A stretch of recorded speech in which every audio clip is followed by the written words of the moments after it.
Greetings, comrades, and welcome to the eastern border. I am a bit more tired today because I literally didn't sleep last night because we were planning our trip to Ukraine and going to Odessa. And I have to say a special thank you to, well, by my surprise, to the Latvian Ministry of Defense, because we wanted to get some armored vests and helmets for me and Kalvis, because Kalvis is going to be my cameraman. Kalvis is the guy that you've seen on some of the shorter videos on my Facebook page when we practice our pneumatic air rifles, because that has turned out to be an interesting hobby for both of us. And yeah, we just called them and told them that we're journalists and that we can't find any armored vests and helmets anywhere because they're apparently a deficit now, because a lot of people have been just buying them and sending them to Ukraine, which I understand, but I also would like to be safe. So we just called them, and after 30 minutes they had packed everything up and we were there, and now we're actually pretty well equipped, which is just amazing. They are apparently really good. They are these CIJ4 things. Apparently, like the ranking is 4, so that's considered good by Latvian standards, I suppose. And yeah, that's a bit interesting. However, about today's news. Well, let's start with the biggest thing ever. First of all, in Istanbul, the first tour of Russia and Ukraine delegations peace talks have now ended. The thing is, the very fact that they have now been moved from Belarus to Turkey is already a win for Ukraine, because calling Belarus a neutral country was, well, terrible, so to speak. Ukraine delegation stated about its own plan about ending the war. Ukraine basically has agreed to become a neutral country and not join NATO and not place any foreign forces or military bases in their country. However, they demand that basically that the international society gives strong security guarantees to Kiev, which basically means that they could be another separate treaty, which could be signed then by the United States, China, UK, France, Italy, Canada, Poland, Turkey, and Israel. And Ukraine wants that these countries would do something similar to the NATO Article 5, namely, basically, if a new war would reach Ukraine, and then these countries would be obligated to give aid to Ukraine. And Ukraine also wants for other countries to help it become an EU member, which is nice. At the same time, they've also moved away talks which would kind of determine the fate of Crimea, and specifically the Sevastopol, and how that would be solved. That would be basically, there would be 15 years to solve this issue, during which time both Russia and Ukraine promise to each other to basically not solve this question in a military way. However, when they talked about the so-called People's Republics of Donetsk and Luhansk and what's going to happen with them, well, Ukrainian side wishes a direct meet with Putin and Zelensky, which then could be done. I think it also could last for years. And Russian delegation's leader Vladimir Medinsky has actually stated that these discussions have been constructive, and that Russia will actually, take a good look at the demands of Ukraine for this, which is quite nice. However, obviously, currently we really have to take a hard look at what Russia promises and what they will do, because, after all the other previous treaties Russia has broken, yeah, I think Russia would really need to be forced to do this. And Biden and the United States has already stated that he does not trust Russia in this, and that, actions really do speak louder than words. At the same time, Russian Ministry of Defense have stated that they have chosen to critically kind of de-escalate military operations in the Kyiv and Chernihiv. And this information has basically been corroborated by the Ukrainian army, which states that the Russian army in these directions, that they have immense problems with the rotation of their forces. And the Russian Minister of Defense, Sergei Shoigu, who apparently just got back from his heart attack situation, stated that Russia will concentrate more on the liberation of Donbass. Ukrainian government has basically concluded that the Russian invasion in Ukraine has failed. Therefore, they'll try to hold and expand their occupied territories in the east of Ukraine. And that's the thing. That's the thing here, because I thought that would be their primary goal at the beginning of this war, and I've told you multiple times in various episodes. But right now, this is definitely moving the goalpost situation.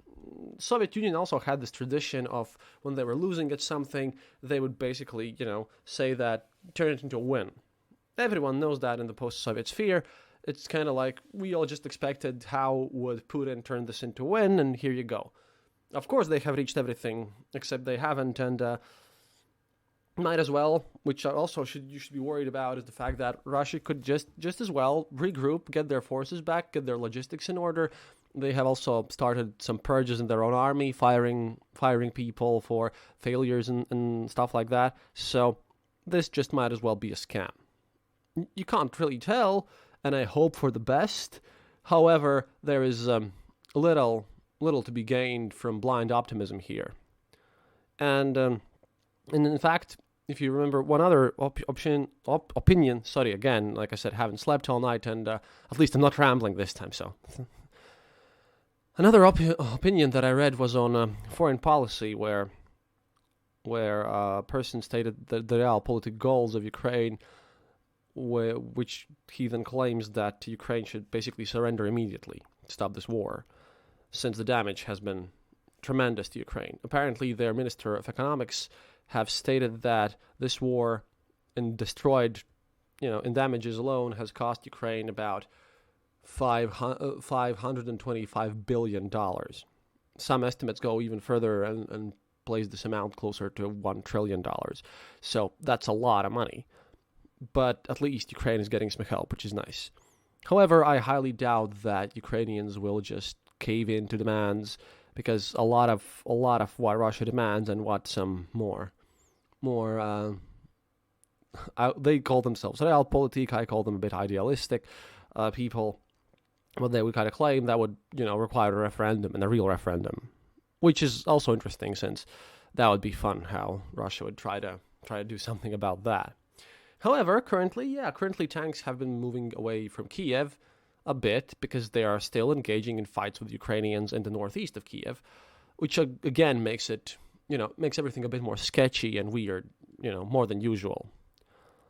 But about their situation there, well, see, a lot of people have been going away from Russia right now, specifically those who worked as freelancers abroad and earned their money in euros and dollars, because that was great. And most of them have been IT people. It's gone to the point where even chief Kremlin propagandist Vladimir Solovyov is stating that Russia is losing their computer specialists completely, and that it'll be a massive problem. Turns out that during a single month, about 70,000 IT specialists have left Russia. 70,000. Because, these people are educated and they're making good money, and, they're professionals. And they're gone, which means that Russian hackers and everything, they'll run out of those. They have also been trying to kind of create laws that would prohibit IT specialists from leaving the country, which, by the way, hurts my friend Zenifan, who's now actively trying to get away, which is nice. I wish you good luck, mate.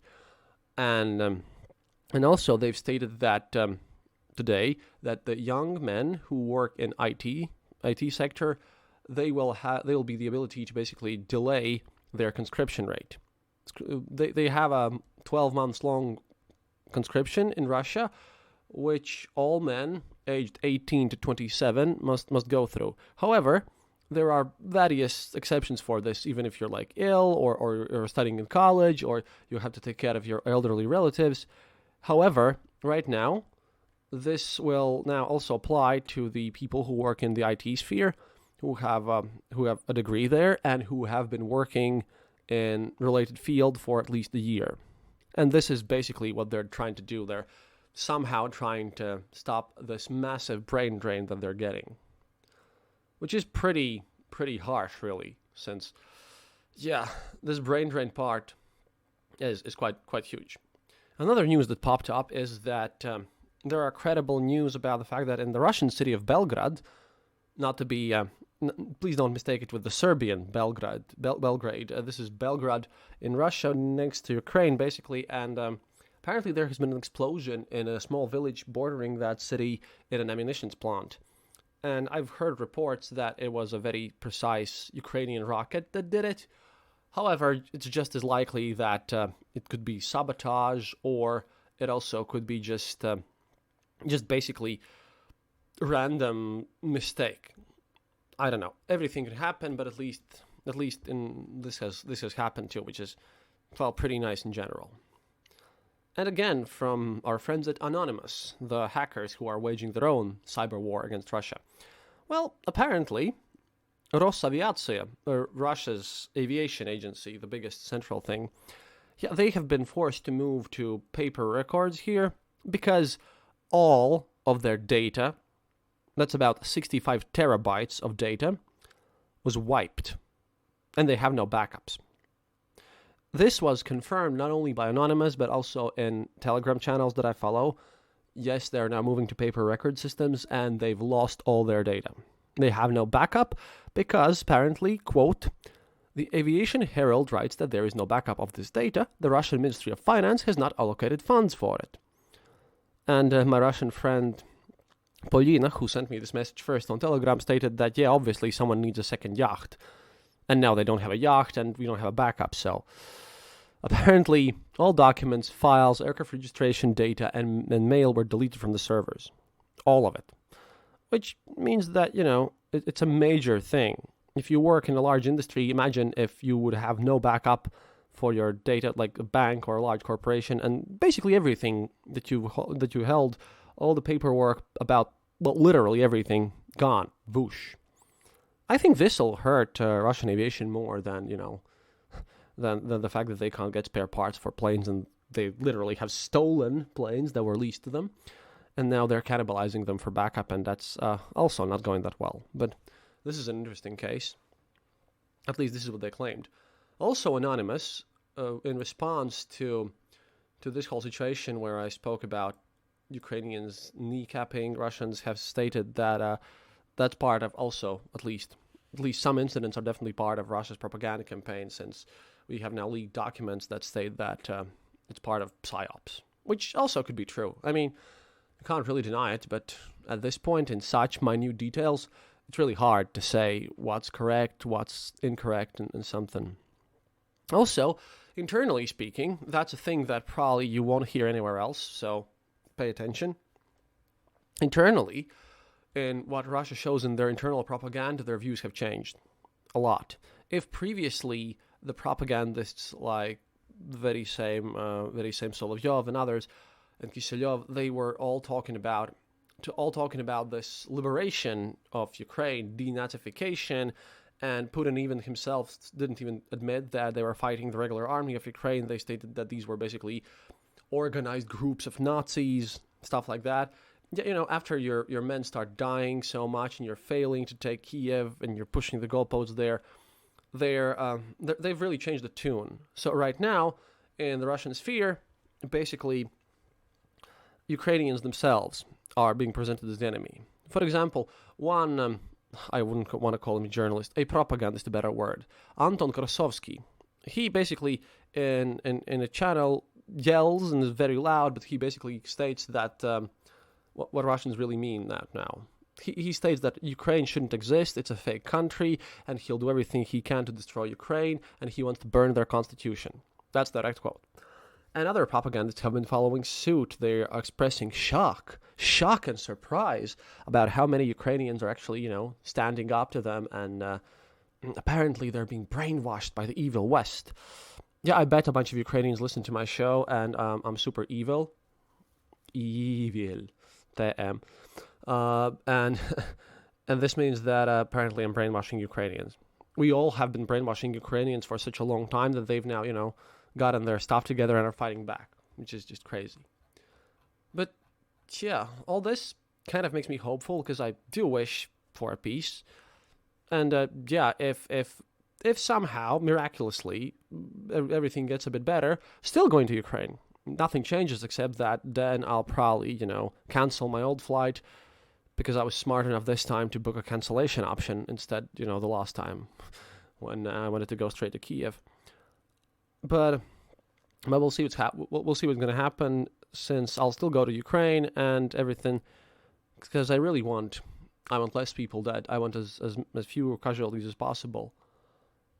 But I still think that all the sanctions that we've placed on Russia, and by we I mean all of us in the EU and the US, all of us in general, I don't think they should go away just because something changes. Just because Russia says that they'll do something and promise something on paper, until they've physically done and what they'll probably agree to, only then we can speak about the situation. And I completely agree with Joe Biden here on this specific case, that Putin should not be allowed to run this country for longer, because once again, there will be revanchism, there will be more war on planet Earth if Putin remains in power.